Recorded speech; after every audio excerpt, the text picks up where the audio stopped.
action. Hey everyone. Hey, it's Alex Williams of the News Stack. We're starting to do more demos and tutorials and looking for companies who we think it'd be fun to give a look at what they're doing. And today we're talking to the two co-founders of Passage.id. And our co-founders are with us right now. Cole Hecht and Anna Pobletts are the co-founders. We're going to do a quick demo here, a little discussion about the underlying technology, how it's used, and so on. So why don't we just get started, Cole? We'll start with you. Cool. Very good. Well, thanks, Alex. It's great to be here. Passage, kind of in a nutshell, makes it really easy to add kind of device-native biometric auth to your websites. And so I thought it'd be a good place to start just looking at our website. Passage, we have this console that uses Passage, and it's a little bit of a different experience than what you typically see signing into a website. So here I can do like Passage plus the new stack. And then, when I push continue, Passage will kind of automatically detect what biometric capabilities are built into this device. And so in my case, I have Touch ID built into my laptop. And so Passage will just prompt me to use that. But this screen would look different if I didn't have biometrics built into my device. This little box within the outline here is what Passage provides. And so it might look like an email link or a text link or whatever the user's device supports, basically. So here, though, it'll just prompt me to do biometrics. I can touch my fingerprint reader, and that's it. I'm in. And that smooth user experience really goes a long way with helping with your conversions, your signups, and it also is much safer than passwords. So that's the sign-up experience. I can show you some other flows and the login experience. You tell me. I have a quick question. So, most people who are watching this have Apple Pay, for instance, and so you use it on your iPhone, right? For example. Yes. But in this case, people might be using like a laptop. They might be using their iPhone potentially to check something, or any other device. How do you manage that environment so people can be just going to one place where they can do their identification? Right. So the protocols that Passage is built on top of kind of let us just use whatever is on the device. And so it can be, Face ID on an iPhone or Touch ID on an iPhone. And so that experience is obviously really familiar to iPhone users, but it's also Android fingerprint readers, or it's Windows Hello on a Windows Surface, or in my case, like I said, Touch ID on a laptop. The protocols are generic enough that we can just kind of talk to the device, and the device is going to show the user what they're already seeing all day. Okay. I want to see some more of actually how it's used. And then Anna, I would love to hear more about the protocols when we get there. Let me show you a couple of things that are interesting, I think, Alex. So let me reinforce it a bit just with another sign in. Okay, so we can go back, and now having already made an account, Cole plus the new stack at Passage.id. Passage knows me here. It knows my account. It knows that I have biometric capabilities. And really importantly, it knows that I have biometrics on this device. And so when I continue, there is no step other than just do your biometric, do the device native authentication. But again, a lot of what Passage bundles into this Passage element that I mentioned, it kind of has to account for users who don't have biometrics built into their devices, or users who are signing in on a new device with a new biometric. And so I can walk you through those flows. But in this case, this is kind of the happy path where, again, it knows my device, I touch ID, and I'm in. So that's kind of what we want. We kind of betting on the future a little bit. And I think most of our experience signing up and signing into websites will look like this in the future. As biometrics kind of continue to proliferate through devices. The last thing that I want to show you is actually, I'm going to grab my phone real quick. People will be signing in on new devices or devices without biometrics, and that's a very important flow to kind of provide a good user experience for. And so here I can simulate it a bit. Like I said, obviously this has a biometric and Passage knows me here, but I can pretend that it doesn't by going here. And so we get this link, and it's an email link in this case, but it could be a text link, and I can open up my inbox, and I have a link here in my inbox saying log in. I click it. That's not particularly interesting, but what is that it's going to automatically prompt me to do my biometrics. And so in my case, I have an iPhone. I do Face ID. And then I'm going to automatically be signed in on both devices.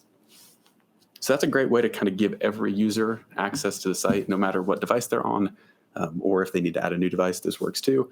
A cool thing is that I can now use my iPhone because I added this biometric. I can use my biometrics to sign into this device or this website anytime in the future. So Passage kind of handles all that, like multi-device orchestration. It makes it pretty easy for end users. Anna, why did you start this company? What really prompted it for you? And why developers right now? That's a great question. So Cole and I have worked in product security for many years, and the recurring problem endlessly, right, is that passwords are bad. Everyone kind of knows that, but no one really has a great solution. So we've done things like multi-factor authentication, which add security but make the user experience really hard. Or we've tried other passwordless options like magic links or like adaptive MFA, things like that that may improve a little bit, but are still not a great balance of user experience and security. Whereas biometrics are really the only option we've ever seen that give you both. They give you great security, great user experience, and it's just really hard to do. And so Passage's goal is to make it really easy for developers to actually implement those biometrics so that you get kind of all three of those great things out of the box.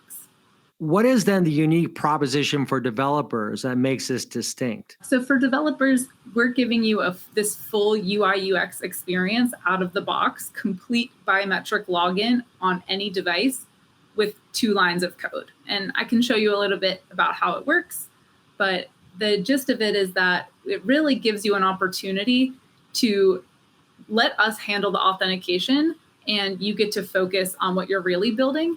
But we give you all of these great user features. You're not just building something as simple as username and password.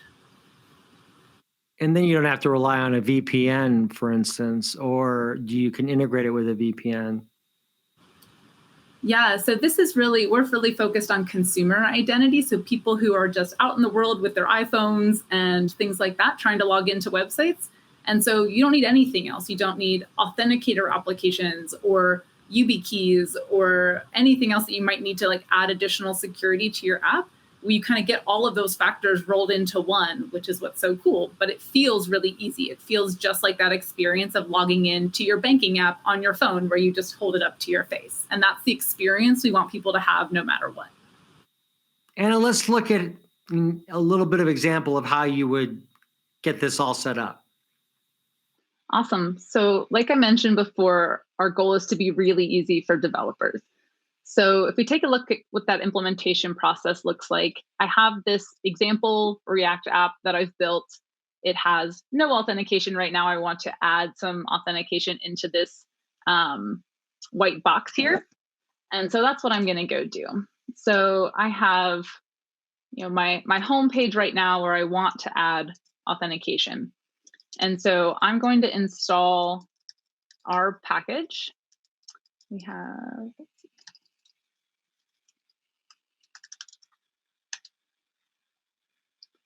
so all we need to do here is import our passage auth element. And so this is a web component, which is a really cool new front-end technology that lets us bundle up all of this UI experience into an element that goes into your app and doesn't affect anything on the host page.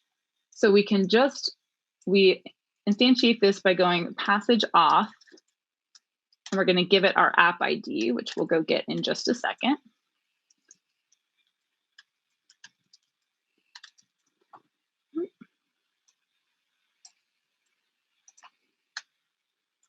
And so in your console, once you've made an app, you can go get your app ID. This is the only piece of information that you actually need.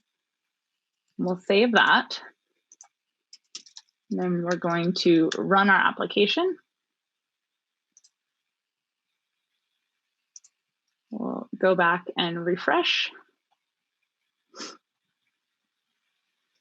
And now we have a Passage login screen.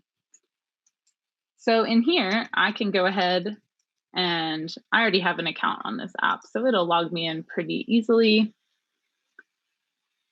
And now I have my nice, simple experience, and all it took was 2 lines of code.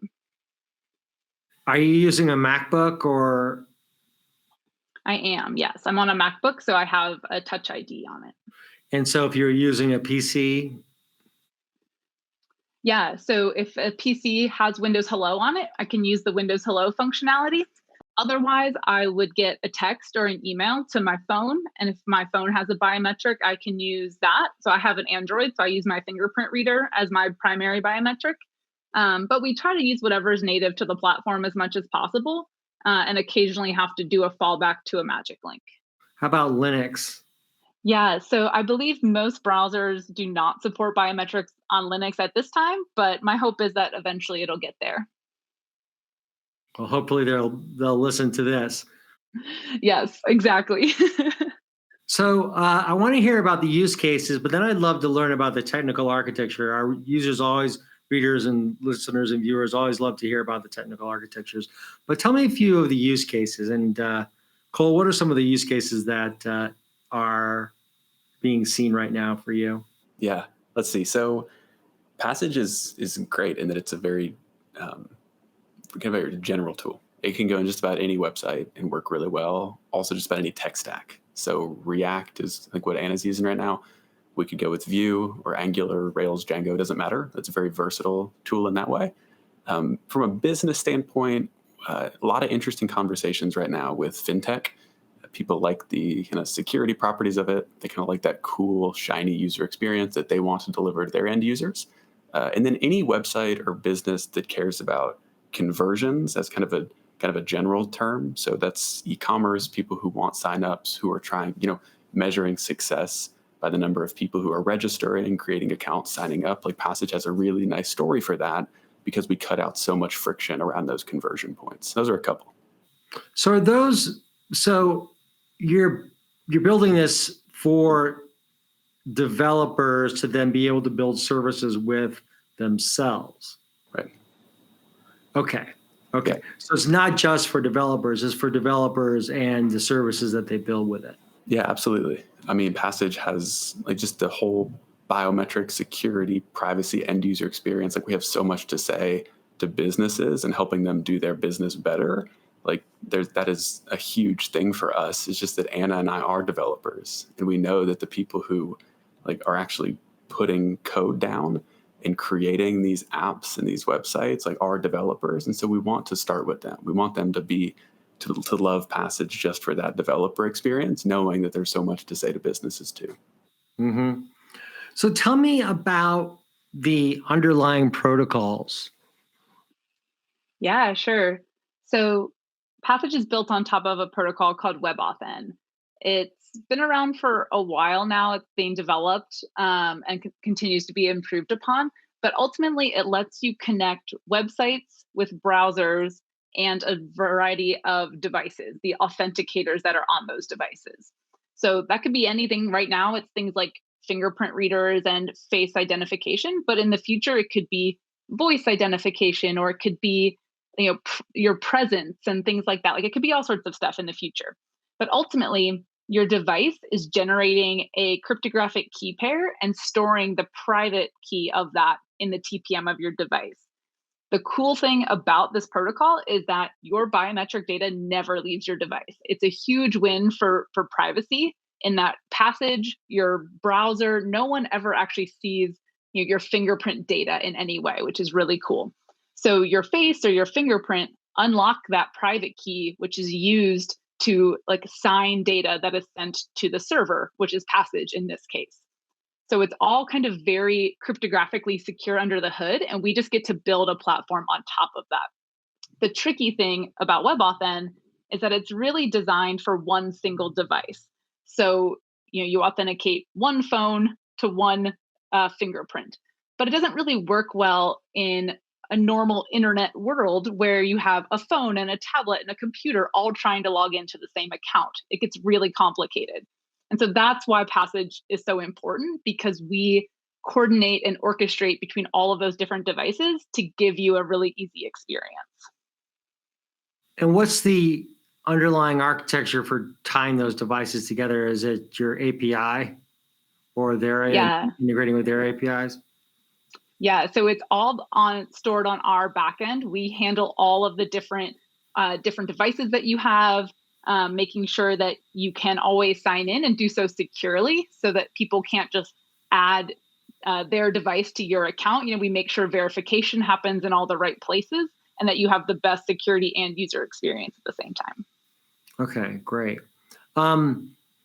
Now, one of the discussions we had, in preparation for this talk, we discussed FIDO 2. That's the overall protocol that you're using. How's that distinguished from WebAuthn?